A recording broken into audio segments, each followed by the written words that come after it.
Bonjour à toutes et à tous, je suis Patrick Riguet, pseudonyme Cypressa. Je vous retrouve ce matin pour une revue de marché en différé, donc enfin en tout cas pas en live, en direct, comme ça aurait dû avoir lieu, comme tous les mardis, à 10 heures du matin. Donc pour ceux qui ne le savent pas encore et qui regardent après sur YouTube les revues de marché en différé, tous les mardis à 10 heures du matin, j'organise une revue de marché. Inscrivez-vous sur la newsletter de mon site web et vous pourrez ainsi obtenir le lien d'inscription à chaque fois que je fais une nouvelle revue de marché. Donc ce matin, nous devions avoir une revue de marché en live. Vous étiez très nombreux à vous être inscrits. Je suis vraiment désolé, ça n'a pas pu avoir lieu. J'espère que tout le monde a reçu la newsletter qui a informé le problème. J'en ai parlé aussi sur les réseaux sociaux. Il y a eu un plantage des serveurs de mon logiciel, de la société qui me fournit le logiciel de conférence en ligne GoToWebinar. Ça a duré très très peu de temps, mais suffisamment pour mettre la conférence en l'air. D'autant plus, je suis d'autant plus désolé que mardi dernier, il a fallu aussi arrêter en pleine conférence, puisque une coupure de son avait eu lieu. Donc ça fait maintenant 2 fois de suite. Bon, écoutez, ça fait de nombreuses années que j'utilise ce logiciel, jamais eu de problème. Bon, là, 2 fois de suite un problème, ça peut arriver. J'espère que ça n'arrivera plus. Je suis en contact avec le service technique de GoToWebinar qui est très réactif et qui va faire en sorte que ça ne se reproduise pas, d'autant plus qu'il existe pas mal de logiciels concurrentiels, beaucoup moins chers ou gratuits. Là, c'est un logiciel qui est quand même relativement cher, donc il faut que ça fonctionne. Donc voilà, toutes mes excuses, encore une fois, mais bon, ça fait partie des aléas de notre vie informatique. Donc la revue de marché de ce matin. Donc ce que je voulais faire pour commencer, c'était vous montrer. Alors je vais le remontrer. Je voulais vous remontrer. Donc puisque mardi dernier nous avions été coupés à cause des problèmes de son, est-ce que j'ai montré à tout le monde le disclaimer? Donc je le laisse comme ça, l'avertissement sur les risques. Je me rappelle pas si je l'ai montré. Voilà, il est très important de tenir compte du fait que le trading sur devises et CFD comporte un haut risque et il est possible de gagner, voire perdre plusieurs fois le montant de notre capital initial. Donc pour que ça n'arrive pas, il faut utiliser un money management absolument strict et éviter d'utiliser du levier. Donc ce que je voulais vous montrer, c'est que la semaine dernière, étant donné que je n'avais pas pu faire la conférence en live puisque le son a été coupé, j'ai écrit un billet sur le blog avec tous les plans de trading dont je voulais parler en direct et peut-être que dont certains avaient commencé à entendre avant que ça coupe. Et je suis très heureux et très content pour 2 raisons. La première, c'est que tous les plans que nous avons mis en place la semaine dernière se sont exécutés, les scénarios se sont exécutés et tous les trades ont été gagnés. Nous avons ici l'AUD-USD, donc si vous voulez revoir, parce que c'est aussi assez intéressant que de revenir sur d'anciens exemples pour comprendre et progresser en trading. Donc si vous voulez revoir, il vous suffit d'aller sur le blog, hein, c'est encore en cours sur le dernier billet que j'ai mis à jour au fur et à mesure du déroulement des trades. Donc vous verrez AUD-USD, tous les objectifs ont été atteints, les objectifs de court terme ainsi que l'objectif de moyen terme qui consistait à atteindre la borne basse de ce range ici. Ensuite, nous avions l'euro USD. Donc l'euro USD, bien évidemment, a atteint aussi son objectif, c'est-à-dire la borne basse de ce range weekly. Ici, nous avions le seuil de déclenchement. Nous avions étudié de quelle manière on pouvait entrer en position pour atteindre le seuil. C'est exactement ce qui s'est passé. Donc je suis quand même très content de cela. Ensuite, donc, vous voyez, mise à jour du billet. Le lendemain, j'ai fait des mises à jour avec de nouveaux commentaires. Et puis, le mise à jour encore le surlendemain. Enfin, vous verrez, tous les objectifs ont été atteints.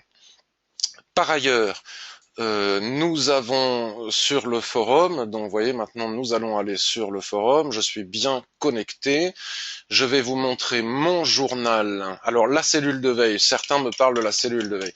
Cette cellule de veille, c'est là où, donc je vous le montre, comme ça sera fait, c'est là où les membres du forum ainsi que moi-même, on inscrit nos plans de trading avec nos scénarios. Je ne dis pas signaux parce que je ne suis pas un fournisseur de signaux. Donc vous voyez là il y a des alertes. Ensuite il suffit de cliquer sur le lien pour pouvoir aller voir l'analyse, là où je mets mon stop, etc., etc. Et il est possible de se créer en cliquant ici, vous voyez, arrêter de surveiller ce sujet ou alors surveiller ce sujet, il est possible de cocher cette case pour pouvoir recevoir un email dès que je publie ou que quelqu'un publie une alerte dans la cellule de veille. Donc dans la cellule de veille, là je suis dans la cellule de veille de long terme, me semble-t-il. Donc on va retourner à la cellule de veille de court terme maintenant. Tac. On va aller dessus pour vous montrer aussi si ça veut bien charger. Voilà, si ça veut pas charger, ben on va trouver une autre solution. D'accord, super. Ma connexion internet fonctionne aussi bien que mon logiciel. Voilà. Donc on va cliquer sur la dernière page, comme ça vous avez la possibilité de voir aussi en live comment est-ce que ça fonctionne, la cellule de veille. Bon, bah écoutez, ça a décidé d'être tout a décidé de m'embêter aujourd'hui au niveau de l'informatique. Voilà. Et donc, nous avons ici le Dow Jones, vous voyez, le 18-11-2016. J'ai posté aussi une alerte concernant le Dow Jones et tous les objectifs ont été réalisés aussi. Donc, avant de voir un petit peu les objectifs suivants et puis les autres alertes, vous voyez, je suis en position sur deux paires, je vais vous montrer. Ce que je voulais vous montrer, là où je suis aussi très content, c'est que ce soit d'un point de vue purement Ishimoku, ou même parfois je m'amuse à utiliser... C'est pas parce que je suis un analyste, un utilisateur, un spécialiste de l'Ishimoku que je m'intéresse pas à d'autres systèmes. Bon, alors ce qui me plaît beaucoup aussi, même si j'en parle pas souvent, puisque je fais avec Ishimoku, c'est le chartisme qui s'associe très très bien avec Ishimoku. Et donc en ce qui concerne l'US 30, le Dow Jones, et toutes les plans de trading que l'on a construits la semaine dernière, ce qui me plaît beaucoup, c'est que ce sont toutes des analyses basées sur de l'analyse technique traditionnelle, basique, on va dire. C'est-à-dire que le chartisme, que certains remettent en question, Ishimoku, sont des systèmes d'analyse technique très classiques, très basiques, basés sur l'action des prix et sur la psychologie de masse. C'est-à-dire les points que tout le monde voit au même moment. Et ça fonctionne très très bien. Tout cela pour vous dire que si vous cessez, alors je sais bien que parmi vous, tout le monde n'est pas comme ça, mais la très grande majorité des traders sont comme ça, si vous cessez de vouloir trader à tout prix dès que vous ouvrez un écran, mais que vous préparez des plans de trading basés sur de l'analyse technique classique, ça marche très bien, il n'y a pas besoin d'aller rajouter des indicateurs dans tous les sens, chercher des indicateurs compliqués, voilà. La simplicité en trading est quelque chose qui fonctionne encore très très bien. Donc vous irez voir toutes les analyses de la semaine dernière, mais là on est sur la plus récente. Donc, je disais que sur l'US 30, le Dow Jones, regardez, si on regarde en daily, voilà, on a vu cette formidable poussée que nous avons ici, d'accord? On a assisté à cette formidable poussée. Puis ensuite, les prix ont stagné et ont dessiné ce triangle. Il n'y a rien d'autre qu'un fanion de continuation haussière. Donc, on pouvait imaginer que les prix allaient sortir de ce fanion par le haut pour continuer leur hausse telle que l'indique cette configuration chartiste. Et puis comme on n'a plus beaucoup d'indications au niveau de l'Ishimoku parce qu'on est sur des plus hauts historiques, comme je vous l'avais montré dans d'autres webinaires précédemment, on peut utiliser les expansions de Fibonacci, mais tout simplement aussi les petites figures chartistes de base. Donc ce fanion haussier, si on le reporte sur du H1, ce que vous pourrez voir, donc je disais la semaine dernière, je montrais ce triangle, j'ai tradé ce triangle une seule fois en prenant, je sais plus, un avalement, je sais plus où il est, vous regarderez sur le blog, un avalement sur la borne basse du triangle, puis on est allé chercher 25 points en intraday sur la borne haute, puis s'approchant de l'apex, il faut quand même faire attention. Mais alors ce qui est très intéressant, c'est que, vous voyez, là, si on utilise, alors d'un point de vue chartiste, il faut savoir que ce type de configuration sur le daily, le fanion haussier, c'est une figure de continuation haussière, et que là, ce triangle sur des sommets, comme ça, ce triangle de sommet, vous regarderez les livres de chartistes, a aussi un pourcentage élevé de probabilité de sortie haussière, qui doivent être, si ma mémoire ne me joue pas de tour, quelque chose comme 65 ou 70%, avec toujours le fameux pullback, et puis ensuite on va chercher l'objectif. Et dans les livres de chartisme, alors moi je fais de l'Ishimoku, mais là c'est très utile puisque nous sommes sur des plus hauts historiques, donc on peut s'aider avec de nouveaux outils, puis de toute façon ça fait pas de mal que d'avoir une culture générale sur d'autres outils d'analyse technique. Si on utilise la règle du balancier, et qu'on reporte cette amplitude du triangle, tac, à partir du niveau de cassure ici, vous voyez ce que j'ai fait, nous avons la cassure ici, nous avons le pullback, et ensuite les prix sont allés chercher, regardez, au pic près, l'objectif chartiste déterminé par la fameuse règle du balancier. Donc cela me fait plaisir de constater, que ce soit avec Ishimoku ou avec le chartiste, que l'analyse de base technique fonctionne très bien sans aller chercher des indicateurs exotiques ou des systèmes d'analyse complexes. Il suffit d'avoir la patience d'attendre, puisque ce triangle, quand on a fait l'analyse la semaine dernière, il a mis pratiquement 2 semaines à casser, hein, et puis il suffisait d'attendre, pim poum, on a eu le signal hier. Si on avait la possibilité d'être là au moment où ça s'est produit, puisque tout le monde n'était pas forcément devant son ordinateur ici à 17 heures, il y avait la possibilité d'aller chercher l'objectif. Moi, j'avais fixé l'objectif, le haut de ce range ici, mais vous voyez, j'avais tracé aussi par curiosité l'objectif chartiste, et je constate avec plaisir qu'il a été atteint au pip près. Bon, très bien, ça c'était la semaine dernière. Alors qu'en est-il de cette semaine? Donc la semaine dernière a été formidable, on a gagné tous nos trades, et cette semaine j'ai déposé 2 nouvelles alertes hier dans la cellule de veille que je vous ai montré tout à l'heure, et ça ne se passe pas pour le moment comme j'aimerais que ça se passe, mais enfin c'est pas très grave, parce que même si je perds les deux, je perdrai 1% de mon capital sur chacun des trades, hein, c'est beaucoup, hein, donc 2% en tout si je perds les deux trades. Mais bon, avec ce que l'on a gagné la semaine dernière, je finirai quand même en, en bénéfice, quoi qu'il arrive. De toute façon, j'aurai gagné de l'argent sur les 2 semaines, même si je perds mes 2% sur les deux trades indiqués en début de semaine dans la cellule de veille. Puisque ce qui est important avec la cellule de veille, c'est que moi, je ne montre pas les trades que je fais après coup. Ça n'a aucun type d'intérêt, puisque je pourrais masquer, par exemple, tous les trades que je perds et montrer que ceux que je gagne. Donc, comme vous le savez, je montre tous les gagnants et les perdants, et donc j'indique au moment présent, au moment où j'entre en position, ou encore mieux, quand j'en ai la possibilité avec les points de trading, j'indique à quel moment j'entre, de façon à ce que tout le monde voit en temps réel si je perds ou si je gagne le trade en toute transparence. Je suis rentré, tel que je l'indiquais hier dans la cellule de veille du forum, long sur le NZD USD. Alors, pourquoi est-ce que je suis rentré long sur le NZD USD? On va enlever les droits de chartiste. Vous savez que la première chose que doit faire quelqu'un qui analyse les prix avec l'Ishimoku, c'est regarder l'orientation du nuage. Et vous savez que après une phase haussière, lorsque l'on a un twist et un nuage qui se met à l'horizontale, il y a une probabilité très élevée, qui est de 70%, d'entrer en période de trading range. Donc c'est pour ça que je suis parti du principe que la probabilité que nous rentrions ici dans une période de trading range existe.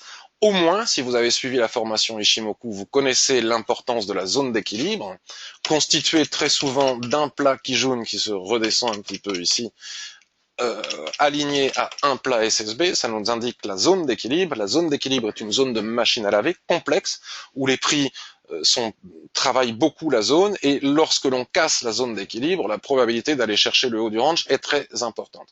Donc moi je me suis basé sur cet avalement. Vous savez aussi l'importance que j'attache aux configurations de chandeliers japonais. Donc je suis rentré avec cet avalement. Bon, je les utilise pas toujours, mais parfois je les regarde, ça me donne un petit, voilà, ça me conforte un petit peu. C'est une petite aide psychologique. Je regarde aussi les stochastiques, je vois qu'elles sont totalement en survente et que la probabilité pour qu'elles se redressent et repartent faire une rotation complète à l'intérieur de ce range, ou en tout cas jusqu'à la zone d'équilibre, est assez importante. Donc je suis rentré long ici. Donc là, je suis à 0 point depuis hier soir, donc je suis rentré à 0,7074. J'ai un stop à 0,6945 et j'ai fixé mon objectif sur les plus hauts ici. J'aurais pu viser plus haut, mais déjà si j'atteins l'objectif de 0,7350, je serai très content. Donc c'est un mini swing trading, on va dire, du moyen terme. Certains diront, oh là là, un stop de 100 ou de 150 pips, c'est énorme, c'est tout à fait casse-gueule, ça se fait pas, etc., etc. C'est pas du tout vrai. On peut avoir un stop de 20 points ou un stop de 300 points et à l'arrivée ne perdre ou ne gagner exactement la même chose, puisque la quantité de pips importe peu. Ce qu'il faut, c'est adapter le levier de façon à ce que, quoi qu'il arrive, nous ne perdions jamais plus de 1% de notre capital. Donc que j'ai un stop de 30 points ou que j'ai un stop de 150 points comme ici, de toute façon, si je perds le trade, à l'arrivée, je perds 1% de mon capital, et ce, quelle que soit la quantité de pips. Très bien. Donc, vous voyez, le plan est simple, il est basique. Alors, on peut peut-être aller regarder ce qui se passe sur l'hebdomadaire. Donc, si on regarde sur l'hebdomadaire, on voit une tendance parfaitement baissière, un twist, le nuage qui se met à l'horizontale, et donc la probabilité assez importante pour que le range soit comme cela. D'accord? D'accord? Donc ici, on a tapé le haut du range. La probabilité pour qu'on soit dans la phase descendante pour aller chercher le bas du range ici est importante. Auquel cas, je perdrai mon trade. C'est la raison aussi pour laquelle je ne tiens pas compte de la Kijun qui est ici. D'accord? Si c'est ce qui se passe. Après, peut-être aussi que nous sommes dans une nouvelle phase haussière, donc le marché le dira pour l'instant, mais avant de casser ici la zone daily pour pouvoir redescendre, il peut y avoir plusieurs rotations. Je ne vais pas rentrer dans les détails, mais c'est quelque chose que nous avons parfaitement bien observé dans la formation totale à l'Ishimoku, où je consacre un chapitre très important au trading range et notamment à l'utilisation du nuage avec l'Ishimoku. Ça, c'est pour le premier plan de trading. Alors après, j'avais aussi tracé des lignes chartistes qui donnaient quelque chose comme ça. Ouais, bon, bref, on verra. J'ai pris le risque de rentrer en position de la sorte avec cet avalement, puisque j'ai un setup. Voilà, quoi qu'il arrive, j'essaye de le mettre en place. Ça gagne, pas, ça gagne, tant mieux. Ça perd, c'est pas grave. On a un superbe ratio. Donc, vous voyez, même si je perds 1% ici, si on tient compte du fait que là, je dois pouvoir gagner 2 ou 3%, même voire peut-être même plus, hein, si on compare l'écart, j'ai un ratio qui est peut-être de 3 pour 1. Même si je le perds, il suffira que je gagne un trade du même genre la prochaine fois pour gagner 3 fois plus que ce que j'ai perdu la fois précédente, et donc, de toute manière, quoi qu'il arrive, gagner de l'argent, même si j'ai gagné qu'un trade et perdu un autre.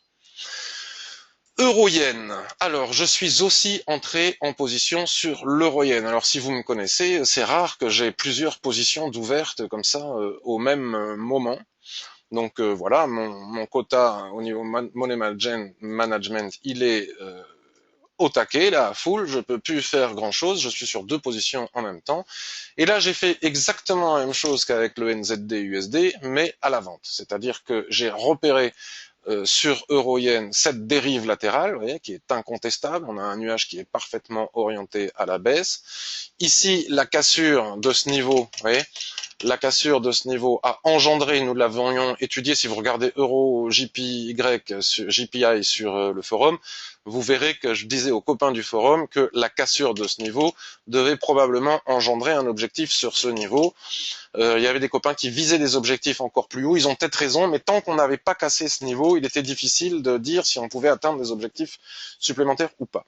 Donc hier soir, en clôture, vous voyez le niveau, bon je suis rentré un peu avant la clôture, le niveau n'avait pas cassé, voyez, il n'avait pas cassé, on a fait une mèche, je suis rentré sur cette mèche, ici aussi les stochastiques sont très élevés, mon stop n'est peut-être pas très bien placé, mais je ne peux plus le déplacer sinon je ne suis plus dans mon money management. J'aurais certainement dû mettre le stop au-dessus des deux mèches précédentes qui sont ici. Bon, je l'ai mis plus bas, tant pis pour moi. En tout cas, quoi qu'il arrive, vous voyez, je vous montre très concrètement ce que je fais. Si on bascule sur un graphique hebdomadaire, on voit bien bon, que la zone ici est une zone de résistance importante, mais que très probablement mon stop est trop court parce que ce plat qui jaune ici retient aussi les prix dans cette phase tendancielle baissière, d'accord? Nous avons ici une phase tendancielle baissière. Donc si ce niveau casse, la tendance va être remise en question et on va retracer davantage que le niveau des 50% constitué par le plat qui jaune, peut-être 61,8 et puis voir peut-être même casser, rentrer dans une période de range. Bon, voilà. Mais pour le moment, j'ai shorté tel que j'ai l'habitude de le faire le haut du range ici parce qu'il me semblait que les conditions étaient réunies. Voilà. Maintenant, si on revient sur du 15 minutes, il est possible aussi, et ça peut vous être utile que je vous dise cela, peut-être que des gens ont regardé cette alerte, donc c'est pour ça que je vous en parle un petit peu aussi. Ce qui est utile aussi, c'est que, vous voyez, il y a un range qui s'est constitué comme ça sur le 15 minutes, et depuis hier, je bascule de moins 26 à 0. Parce que je suis rentré ici, j'avais pas prévu le range sur le M15, donc si j'avais su, si je l'avais prévu, bien évidemment, je serais rentré plus haut, ce serait moins ballot que de rentrer à quelques points d'un support. Donc je bascule entre moins 26 et 0. Vous voyez, ici on était à 0. Et tant que ce range sur le 15 minutes ne casse pas, j'ai pas de raison d'avoir particulièrement d'inquiétude par rapport à mon plan de trading. Hein. Bon, s'il y a des amplitudes comme ça de quelques points, c'est pas très grave. Par contre, si on venait à casser ici ici en clôture 15 minutes ou en H1, il est même probable que je sorte avant même d'atteindre le stop, d'accord? Puisque je pense que si l'on casse ce range, ça sera très probablement pour aller chercher mon stop et le haut des mèches au minimum que l'on a vu sur le graphique weekly. Donc je vais essayer de surveiller. Bon, je vais pas rester scotché à l'écran toute la journée, peut-être avec mon téléphone de temps en temps.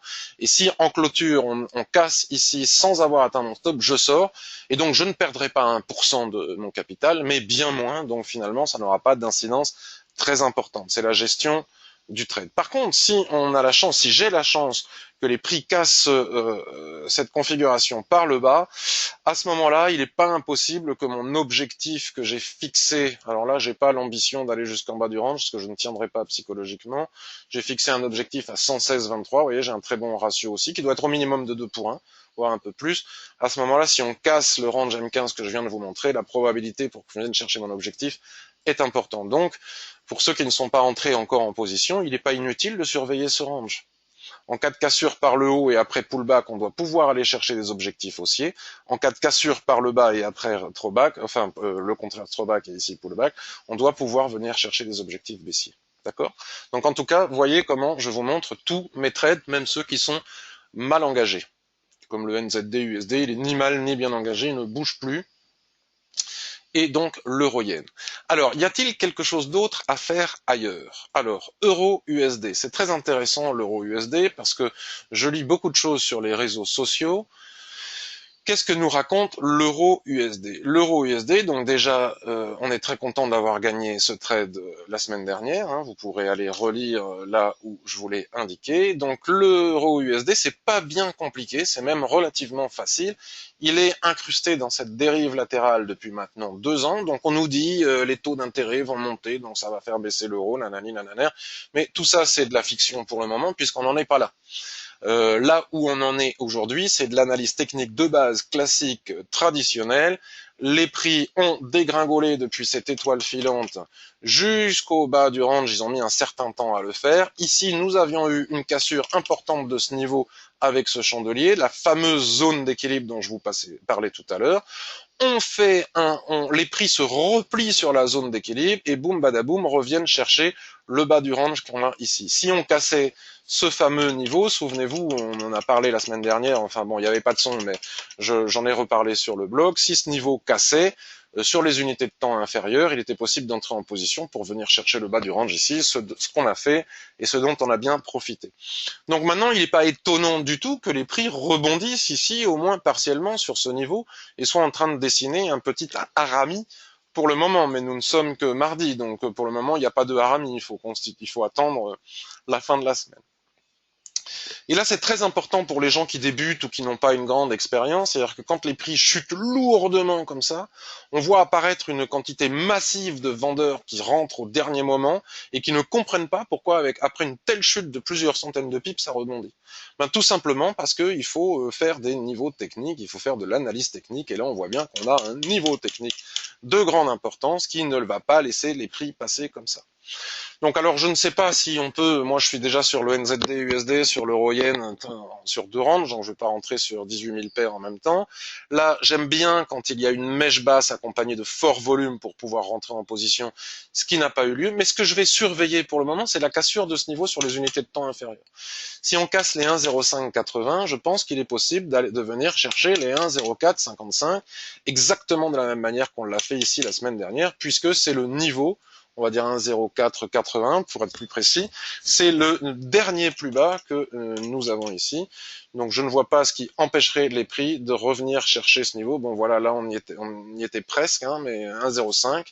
On va dire que si on casse les 1,0580, on peut peut-être aller chercher les 1,05, vous voyez, qui est un seuil 1,0517, 1,0520. Au niveau intraday, c'est pas mal. Donc si on bascule sur du 4 heures, on n'a pas vraiment, vous voyez, sur le bas du range weekly, le petit harami en formation, c'est chandelier. On peut pas véritablement parler de chandelier de retournement comme mon avalement NZD-USD que je vous ai montré qui justifie ma prise de position. Et quoi qu'il arrive, je ne le regretterai pas. On peut pas véritablement parler de chandelier de retournement. Voilà, si on se met sur du daily, on n'a pas non plus de chandelier de retournement. Donc la probabilité, vous voyez, bon, là on a une pénétrante, on n'a pas tout à fait un creux en pince, mais on a une pénétrante, pourquoi pas? Mais enfin, c'est pas vraiment, bon, on a les stochastiques qui sont très basses, un repli est fort probable. Un repli est fort probable. Bon, il faut, là, la Kijun, elle a beaucoup moins d'importance, hein. Souvenez-vous, quand on vient de taper le bas d'un range, on oublie l'analyse classique avec l'Ishimoku, sinon on n'est pas vraiment dedans. Donc moi, ce que je vais surveiller, même si un rebond est fort probable sur la borne basse de ce range, ce que je vais surveiller, c'est la cassure ici des 1,0585 pour venir chercher les 1,05, on va dire. Allez, hop, on va mettre 1,0510 même pour plus de prudence. Donc sur le 4 heures, si on attend la cassure, le pullback, ce sera trop tard. Mais en dehors de toute période de statistiques, c'est pas impossible qu'on puisse viser ce niveau. Et il suffit de s'ajuster sur les... Regardez comme il était magnifique ce creux en pince avec cet avalement qui a amené à ce rebond. Et ce que l'on peut constater un petit peu pareil que pour mon euro-yen, c'est que là, les prix sont rentrés dans une sorte de dérive latérale. Donc une cassure par le haut ici de la SSB hein, et de cette dérive devrait donner des points supplémentaires à la hausse, mais je ne vais pas aller les chercher. Par contre, une cassure du range ici par le bas après un pullback devrait pouvoir permettre de venir chercher les 1,05. Donc voilà ce que je vais surveiller comme nouveau plan de trading en intraday.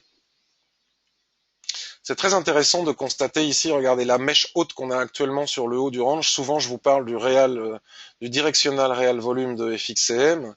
Regardez là, les traders particuliers sont majoritairement à l'achat malgré la mèche. Et là, on est en train de faire un avalement qui sera confirmé que il est que 11h19 et sur du H1. D'ici là, on a la possibilité de repartir par le haut. Mais si cet avalement est confirmé en clôture H1, la probabilité pour qu'on revienne chercher le bas du range est très importante, d'autant plus que la majorité des particuliers sont dans le mauvais sens. D'accord? Donc en général, quand les particuliers sont dans le mauvais sens, qu'ils ont acheté une résistance et qu'on a un chandelier de retournement baissier, c'est-à-dire dans du sens inverse à la prise de position de la majorité des particuliers, la probabilité pour qu'on redescende dans le sens contraire de celle des particuliers est vraiment très forte. Donc c'est une indication supplémentaire. En plus, regardez, les particuliers en question achètent non seulement une résistance avec des stochastiques très hautes, avec un niveau de surachat. Donc la probabilité pour qu'on redescende ici est très importante. Donc vendre ici n'est pas totalement idiot. Hein, j'ai pas regardé les statistiques, mais ici et maintenant, c'est pas totalement idiot pour venir chercher au moins les 1,0573 ici. Donc c'est quelque chose qu'on va pouvoir contrôler dans la journée. Voilà. Ou en cas de cassure ici, pullback, et je viendrai chercher. Donc cela, bien évidemment, engage que moi. Ce n'est que mon point de vue. GBP USD. Donc GBP USD, on avait Bastien hier sur le forum Ishimoku qui en parlait. Donc bravo. Il nous parlait d'un rebond, donc effectivement, je confirme que la probabilité de ce rebond était très importante, puisque nous sommes aussi sur des points bas. Alors moi, ce que j'ai fait, c'est que j'ai tracé les extensions de Fibonacci, puisque nous sommes sur des plus bas aussi, on n'a pas beaucoup d'informations au niveau de l'Ishimoku quand on arrive sur des plus bas historiques, et vous voyez comme ils sont parfaitement bien travaillés, hein, ces expansions de Fibonacci. Donc si les prix revenaient à passer en dessous des 1,2295, ils iront chercher probablement les 1,2082, puis ensuite le niveau de 0,50% d'extension de Fibonacci. Regardez comme ces niveaux ont été travaillés au point près. C'est ce que je vous disais tout à l'heure. Quand on n'a plus d'informations, si on va sur le mensuel, bon, surtout qu'avec FXM, on n'a pas énormément d'historique, 1997, quand on n'a plus d'informations au niveau de l'Ishimoku parce qu'on est sur des plus bas ou des plus hauts historiques comme les indices, on peut utiliser d'autres configurations chartistes comme on l'a fait sur US30 ou utiliser les expansions de Fibonacci. Ça fonctionne très bien dans le sens où tout le monde est confronté à la même situation, donc tout le monde utilise à peu près les mêmes outils, tout le monde voit les mêmes seuils, c'est la raison pour laquelle ça fonctionne comme ça au point près, vous voyez, au point près. Donc là, on a quand même des niveaux extrêmement intéressants à trader. Sauf que, moi, je ne le ferai pas, puisque j'ai peur de trader la livre sterling, puisque vous savez qu'il y a un conflit entre Theresa May et le président de la Banque centrale, qu'ils ne sont pas d'accord sur la politique concernant l'après-Brexit, la politique économique et monétaire, que à tout moment, il peut y avoir des mouvements très puissants sur toutes les paires avec de la livre, étant donné la circonstance extraordinaire et particulière qu'est en train de vivre la Grande-Bretagne par rapport à son Brexit. AUD USD. Alors je vais essayer maintenant d'aller plus vite, juste je vais aller très vite, essayer de repérer Alors AUD-USD, bon, ben voilà, on en parlait la semaine dernière, donc il y a eu la cassure, on est bien descendu. Là pour le moment, on retrace. Hein, je sais pas pourquoi j'avais tracé ces Fibos. On est en train, alors attendez, je vais essayer de basculer sur une autre unité de temps, H4, pour essayer de comprendre ma ligne ici. Vous voyez, j'ai tracé sur le daily, j'ai tracé cette ligne horizontale. Cette ligne horizontale n'était rien d'autre que le range qui a duré un certain temps, et on pouvait acheter ici. On aurait pu tracer, hop, un autre rond ici, et puis ce range a cassé ici. Vous voyez, il a parfaitement cassé, regardez comme c'est propre. Il a cassé, on retrace probablement sur la Kijun, qui va peut-être venir s'aplatir ici, d'accord? Si on trace les Fibos, on va voir que le plat, il est à 50%. Et si on bascule sur du daily, donc je vais très vite, hein, et je m'applique pas à être extrêmement pédagogue avec les gens qui débutent et qui verront cette vidéo pour la première fois, puisqu'il faut comprendre un petit peu l'Ishimoku pour suivre ces vidéos, mais sur le blog que je vous ai montré au début, vous avez toute une série de tutos gratuits dans le menu vertical du site que je vous invite à aller lire pour mieux comprendre l'Ishimoku, ainsi que le forum. Donc voilà, les stochastiques sont très basses, on a une cassure très forte, les prix sont très éloignés de la Tenkan-sen, ce qui n'est pas normal puisque la Tenkan-sen a vocation à coller au prix et lorsque la Tenkan-sen ne colle plus au prix, les prix finissent par retracer de façon à retrouver un minimum d'équilibre. Donc il est probable qu'il retrace jusqu'ici et sur ce niveau, il ne sera pas inintéressant de regarder sur les unités de temps inférieures si nous n'avons pas des chandeliers de retournement pour éventuellement vendre, revenir chercher ce niveau, vous voyez, le niveau intermédiaire dans le range, et ce niveau qui probablement devrait pouvoir casser par la suite, venir chercher le bas du grand rectangle qui est ici. Donc voilà un autre plan de trading à surveiller pour la semaine. NZD, USD, on en a parlé. USD Yen, alors USD Yen, il a atteint aussi tous les objectifs. Vous voyez, je m'amuse à faire des configurations chartistes avec les Shimoku. Donc là, on avait un petit biseau, poum, on a retracé. Regardez, encore une fois, si on utilise la règle du balancier, pim, à quelques points près, c'est exactement les prix qu'ils sont venus chercher. Vous voyez, c'est quand même assez intéressant.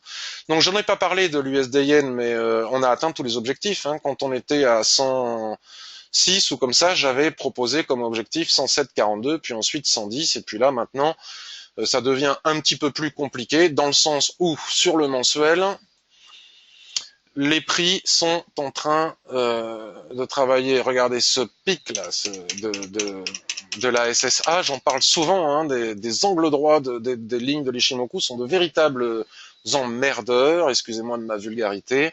Et puis nous avons ici toute une série de niveaux, qu'est-ce que je vois d'autre, qui bloquent provisoirement les prix. Ensuite, le niveau supplémentaire, si j'ai tracé cette ligne, c'est pas pour rien. Voilà, c'est donc le pic, je sais plus où est-ce qu'il est, le niveau supplémentaire, au-dessus. Donc on pourrait très bien, par exemple, faire ceci. Les prix actuellement sont en train de travailler ce niveau. S'ils cassent ce niveau, ils vont venir chercher les 111,43 et ensuite très probablement les 112 et puis ce seuil majeur des 112,85. Donc à partir du moment où on sait cela, puisque c'est exactement ce que l'on a fait la semaine dernière, chaque niveau qui a cassé, si c'était pas pendant la nuit, on pouvait y entrer. Voilà. Il est probable que les prix stagnent et je me permets d'annoncer que probablement vont ranger entre ces deux niveaux. Et s'ils les cassent, on sait quels sont les niveaux qu'on peut aller chercher par la suite, puisqu'il suffit d'aller les chercher sur le mensuel. Voilà, alors à quelques points près, parce que quand on trace sur le mensuel, on peut avoir un léger décalage, vous voyez, avec l'angle droit de la SSA qu'on a vu sur le mensuel ici, qui se pose en pivot, hein, en zone d'équilibre de ce range, donc on peut l'enlever. Et donc voilà, si l'on casse ce niveau, à mon avis, on peut aller chercher non seulement les 153, mais tous les niveaux supplémentaires que l'on a observés sur le mensuel. Donc ça fait 2 ans que j'en parle de comment tracer les niveaux et les cibles sur l'USD Yen. Et vous savez que l'USD Yen, je ne le vends jamais, je l'achète exclusivement et vous savez aussi pourquoi. Euro-yen, ben, on a vu, vous voyez, ça continue, ça ne casse pas par le haut pour le moment, ça casse pas pour le bas, je sais pas combien de temps ça va durer. Si ça sort par le haut, je sors illico. GBP, JPY, bon, mais c'est du GBP, donc on va pas en parler. De quoi est-ce que je pourrais parler si j'avais été en live, je vous aurais demandé. Alors, le SP500. Le SP500, c'est très intéressant de voir comment est-ce qu'il est en train d'essayer, puisque comme nous sommes que mardi, nous ne pouvons pas tenir compte de ce chandelier encore, hein, et ça peut finir en mèche et puis clôturer en dessous. Mais ce qui est très intéressant, c'est, vous voyez, c'est que bon, même si mardi dernier on n'a pas pu le faire, pour ceux qui suivent toutes les revues de marché, j'ai toujours laissé les fameuses extensions de Fibonacci que j'avais tracées ici. Et souvenez-vous, ça faisait partie des plans de trading qu'on avait établis il y a presque 2 mois. Alors, je sais bien que les gens ont tendance à oublier les plans de trading d'un jour pour l'autre. Alors, il y a 2 mois, c'est carrément un gros oubli. Mais moi, je n'ai pas oublié. Nous savions que les prix avaient atteint. Vous voyez, comme on n'a pas, encore une fois, d'historique, puisqu'on est sur des plus hauts historiques, donc nous n'avons pas de repère Ishimoku. Nous savions que la cassure de ce niveau, ici, je vais le tracer pour que ça soit plus explicite pour tout le monde, nous savions que la cassure de ce niveau pouvait probablement conduire les prix à l'extension de Fibonacci 0,618, puisque le marché, il est comme nous, on peut pas tracer de configuration chartiste de long terme parce qu'on n'a pas suffisamment d'historique, on ne peut pas utiliser les lignes de l'Ishimoku qu'on aurait au-dessus, à gauche ou à droite, puisque nous n'avons pas de repères, donc nous sommes condamnés à utiliser les vieux outils d'extension de Fibonacci. Tout le monde voit les mêmes niveaux, donc c'est la raison pour laquelle les niveaux fonctionnent comme ça au pip près. Et le plan était le suivant, donc je vais essayer de suivre mon plan. Après, je peux pas tout trader, hein, une question de money management, mais les plans sont les plans. L'idée, c'était que en cas de cassure de ce niveau, ce qui n'est donc pas encore fait pour les raisons évoquées il y a quelques secondes, on attendrait encore ici un repli et on pourrait prendre appui sur ce repli pour aller chercher l'extension suivante qui se trouve à 2300. D'accord? Donc c'est quelque chose que l'on peut garder en mémoire. Alors je me suis amusé ici, voyez, aussi à tracer. Alors hier je posais la question,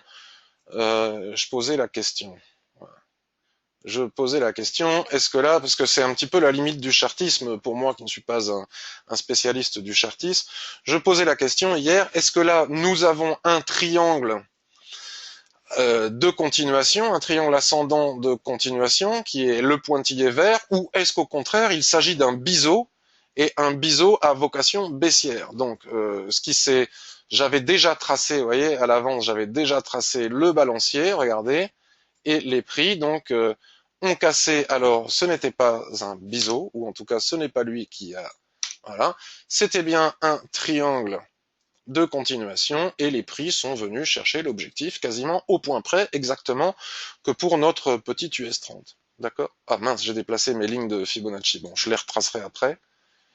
Voilà, donc là, on est en total surachat, donc il faut attendre un repli pour pouvoir éventuellement aller chercher l'objectif swing que je viens de vous indiquer, que vous pouvez retrouver en traçant les retracements de Fibonacci.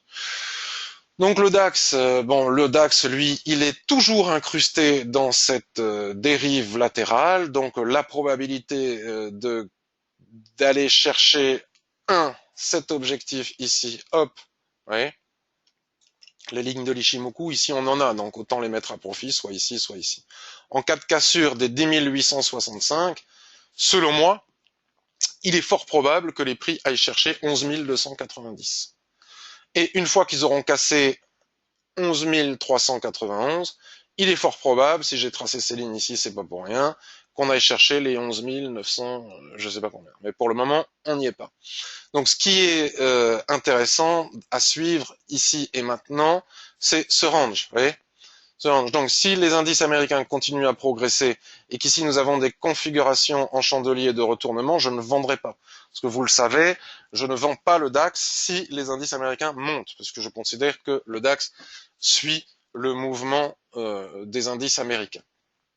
Par contre, si les indices américains retracent, pourquoi pas, mais je vais surtout attendre que tout ce monde retrace pour, en cas de sortie ici des 10 880, venir chercher éventuellement les 11 292. Donc c'est un autre plan de trading possible. Donc ça c'est sur du moyen terme, on va dire. Donc si on bascule maintenant sur du H4, vous voyez, on retrouve voilà nos niveaux. Donc il suffit de laisser casser 10 863, on va pas aller chercher 11 290 en ligne droite, en tout cas je ne le crois pas. Donc ça laisse la possibilité, surtout que là, il n'y a pas vraiment de surachat, parce que regardez, comme on stagne là-haut, la Tenkan-sen est bien remontée, donc voilà, là, la possibilité d'entrer après un pullback pour aller chercher ce niveau me paraît tout à fait intéressante. Je vais regarder si on n'a pas d'obstacle sur le daily entre mes deux lignes. Ouais. Ouais, alors, on peut tracer des objectifs complémentaires si on ne veut pas rester en position en overnight ou comme ça. Vous voyez, là, on est bien. Ouais, on peut ajuster l'objectif, pas forcément sur les derniers plus hauts ici, mais vraiment sur les plats de l'Ishimoku qui sont ici. Et puis, on peut chercher des objectifs, vous voyez, qui d'ailleurs, on constate bien que le niveau de petit plat SSA qui est ici est un niveau qui a été travaillé par le passé. On peut même aller chercher un objectif supplémentaire ici, puis comme ça nous donne des points de trading intraday. Si on ne veut pas rester longtemps en position pour aller chercher les 11 200, on peut dire que la cassure des 10 862 engendre une centaine de points ici, selon moi, et ça n'engage que moi, puis ensuite ce niveau ici, tel que je viens de vous le montrer précédemment. Ce qui nous permet d'entrer sur des unités de temps plus courtes, toujours avec la même technique. Déjà ici, vous voyez, il y a vraiment, c'est comme ça qu'on fait de l'analyse technique. Vous voyez, on regarde sur des unités de temps, et puis petit à petit, on affine sur les différentes unités de temps. Donc déjà ici, la cassure des 10 784 pourrait engendrer 10 862. Ensuite, la cassure des 10 862 engendrait 10 952, et etc., etc. Donc nous avons ici un plan de trading intraday aussi sur le DAX, bien faire attention de ne pas rentrer en position avant, pendant ou juste après une statistique d'importance. La semaine dernière, on m'avait demandé une analyse sur le CAC 40 et puis j'ai oublié de la faire, donc je vais la faire. C'est quelque chose que je fais très rarement et je finirai là-dessus. Alors, je ne sais plus pourquoi il y a tous ces rectangles. En général, je laisse tracer tout ce que je fais. Alors voilà, c'est parce que ici, je vais le décaler exprès. Regardez, nous sommes là, ici, nous avons des niveaux de support à l'intérieur de cette immense dérive latérale, si on tient compte aussi du rectangle bleu. Vous voyez, nous avons des niveaux de support. Bon, là, on avait une chute brutale, une remontée. Donc, nous sommes sur une configuration tout à fait similaire à celle des autres indices. C'est normal, ils se suivent tous. Donc là, j'ai tracé ce range intermédiaire. Ce qui nous intéresse ici, c'est que s'il casse par le haut, il est déjà probable de pouvoir venir chercher un objectif qui nous est offert ici directement par l'Ishimoku à 4738 points. Donc si on veut affiner davantage, on fait exactement le même travail. Il est intéressant de constater que la borne haute du range que j'ai tracé ici correspond à un long et plat SSB. Vous voyez, si on tient compte, même s'il n'y a pas eu de twist ici, mais du nuage qui se met à l'horizontale, ça permet de tracer le range de très long terme. Donc le jour où on cassera, si on casse ces niveaux ici, on a déjà un plan de trading pour aller chercher ces niveaux. Mais pour le moment, on est plutôt en train de surveiller là-haut, vous voyez. Et donc on peut voilà mettre un objectif, voilà, affiner, mettre un premier objectif ici, un deuxième objectif ici. Là, je suis sur du weekly, vous voyez, c'est des niveaux de correspondance. Ishimoku, moi j'aime bien les seuils horizontaux comme ça, beaucoup plus que les obliques. Mais ceci dit, on peut quand même toujours jeter un œil sur ce que nous racontent les obliques chartistes. Voilà, donc là, on n'a pas véritablement d'inquiétude, hein, vous voyez, à avoir. Voilà, on a de l'espace, on n'a pas d'inquiétude à avoir. Je ne sais pas, il y a peut-être quelque chose que je ne vois pas d'un point de vue, mais à mon avis, il n'y a pas de grosses inquiétudes à avoir. Donc si on reporte ce graphique sur les unités de temps inférieures, comme le H1 par exemple, on a nos niveaux. Tiens, j'ai pas vu, il y a eu un gap là. Hop, donc le gap a été comblé, ça c'est fait. Et donc là, les prix, regardez, c'est quand même très intéressant l'analyse technique. Hein. Au lieu de chercher des indicateurs, excusez-moi, je vais être encore une fois vulgaire, mais à la mort, moi le nœud, il vaut mieux faire de l'analyse technique de base, ça marche très bien. Regardez comme ce gap a cassé, c'est aujourd'hui ça, le 22. Ah oui, j'avais même pas remarqué qu'il y a eu un gap haussier ce matin sur les indices européens. Donc si on a cassé la borne basse de ce petit range que j'avais tracé, hop, avec le gap. On dit souvent que le marché vient combler le gap, donc il vient combler le gap avec cette mèche, et en plus, cette mèche, voilà, ça clôture ici sur la borne haute enfin ça remonte sur la borne haute du range ici, ça prend appui, cassure, pullback sur le niveau cassé, et là la probabilité pour qu'on vienne dans la journée chercher les 4600 me paraît importante. Donc nous avons tous les niveaux concernant le CAC 40, le DAX. Donc vous voyez, on a encore pas mal d'opportunités de trading aujourd'hui, dans la semaine. Donc je récapitule. Donc selon moi, et encore une fois, ça n'engage que moi, je ne suis pas un fournisseur de signaux, j'enseigne l'Ishimoku. Si on vient à casser les 1,0572 après pullback, on peut venir chercher les 1,0510 sur l'euro USD. GBP USD, j'en ai parlé, mais j'ai dit que je ne voulais pas le trader parce que c'est dangereux de le faire selon moi.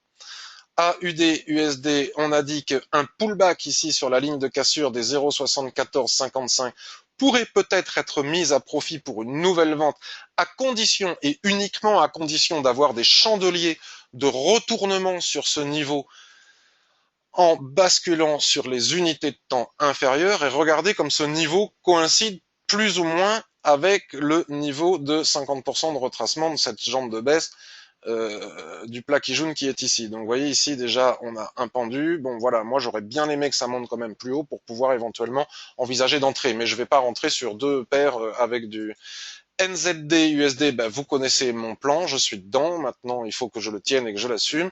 USD Yen, avec le mensuel tel que je l'explique depuis pratiquement maintenant 2 ans, nous savons comment tracer les objectifs, nous avons ici un range qui, s'il casse par le haut après pullback, doit nous permettre d'aller chercher des objectifs haussiers, ce qui est cohérent avec l'idée de baisse de l'euro USD, d'accord.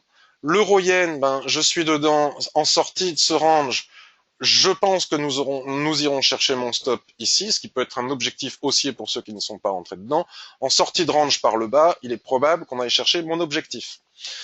Tout ça, on en a parlé. SP500, nous avons dit qu'après pullback, il était possible d'aller chercher en swing trading l'objectif suivant de l'expansion de Fibonacci tracé sur le graphique hebdomadaire que je vous remets ici. US30, on a eu, on a pu observer que l'analyse technique de base traditionnelle, classique, fonctionne très très bien. Et pour aller chercher les objectifs suivants, il faudra tout simplement faire pareil, hein, des extensions de Fibonacci. Regardez ce que fait le SP500. Le DAX, j'ai expliqué pourquoi, comment, mais en cas de cassure ici des 10 784, on ira probablement, selon moi, chercher 10 863, puis 10 957.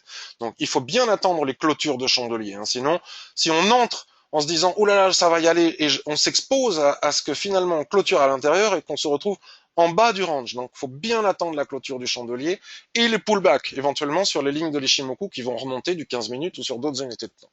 Et pour le CAC 40, exactement la même chose, la probabilité d'aller chercher les 4600, puis les 4680, etc., etc.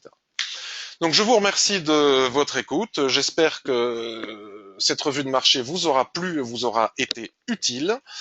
Et je vous retrouve sur le blog et surtout sur le forum. N'hésitez pas à utiliser le forum, c'est votre forum, pour poser des questions à la fois sur ces analyses, partager vos analyses, vos expériences de trading, etc. Et je m'excuse encore pour le webinaire en direct qui n'a pas pu avoir lieu.